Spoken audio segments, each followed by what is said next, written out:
ఆంధ్రప్రదేశ్ మాజీ ముఖ్యమంత్రి వైఎస్ జగన్ కు భారీ ఊరట దక్కింది. Jagan Saraswati power and industries వాటాల బదిలీపై వేసిన పిటిషన్ను నేషనల్ కంపెనీ లా ట్రిబ్యునల్ అనుమతించింది. జగన్ తన తల్లి విజయలక్ష్మి, సోదరి షర్మిలకు సరస్వతిలో ఉన్న వాటాల బదిలీని నిలుపుదల చేయాలని కోరారు. ఈ పిటిషన్పై విచారణ జరిపిన ఎన్సీఎల్టీ ధర్మాసనం జగన్ వాదనలతో ఏకీభవించింది. వైఎస్ విజయమ్మ, వైఎస్ షర్మిలకు బదిలీ అయిన వాటాలను నిలిపివేస్తూ తీర్పును వెల్లడించింది. అయితే ఎన్సీఎల్టీ తీర్పుపై విజయమ్మ, షర్మిల హైకోర్టులో సవాల్ చేసే అవకాశం ఉంది. గతంలో సరస్వతి ఇండస్ట్రీస్ వాటాల కోసం వైఎస్ షర్మిల, వైఎస్ విజయమ్మ ఎన్సీఎల్టీను ఆశ్రయించారు.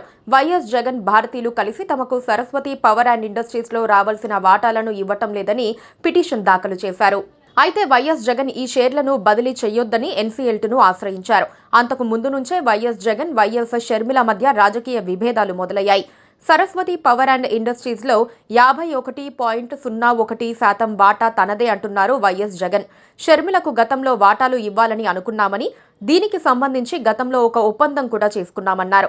కానీ వైఎస్ షర్మిల ఆ తర్వాత రాజకీయంగా కొన్ని వ్యతిరేక నిర్ణయాలు తీసుకున్నారని, అందుకే ఆ ఆఫర్ను రద్దు చేసుకున్నామన్నారు.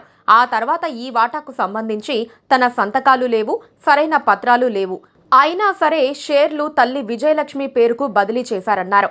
ఇది చట్ట విరుద్ధమైందని, అందుకే ఈ షేర్ల బదిలీని రద్దు చేసి తిరిగి తన వాటాను తనకు ఇవ్వాలని ఎన్సీఎల్టీని కోరారు. ఈ షేర్ల విషయాన్ని వైఎస్ షర్మిల తన తల్లి వైఎస్ విజయమ్మ ముందుంచి నడిపిస్తున్నారన్నారు.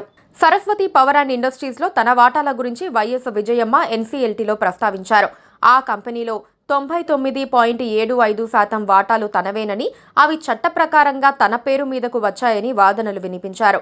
జగన్, భారతిరెడ్డిలు ఎన్సీఎల్టీని తప్పుదోవ పట్టిస్తున్నారని, వారి వ్యక్తిగత విభేదాలను ఈ కేసులోకి లాగటం సరికాదన్నారు. 2021 జూన్ 2న జగన్, భారతిరెడ్డి తమ వాటాలను గిఫ్ట్ డీడ్ ద్వారా, వాటాల కొనుగోలు ఒప్పందం ద్వారా బదిలీ చేశారన్నారు.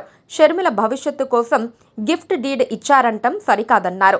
వైఎస్ షర్మిలకు ఈ వ్యవహారంతో సంబంధం లేదన్నారు. రాజకీయ కారణాల వల్ల జగన్, భారతి తనను కేసులోకి లాగారని షర్మిల అంటున్నారు. ఈ వాదనలు విన్న ఎన్సీఎల్టీ తీర్పును వెల్లడించింది. Please subscribe to KTV Telugu. KTV Telugu. KTV Telugu channel.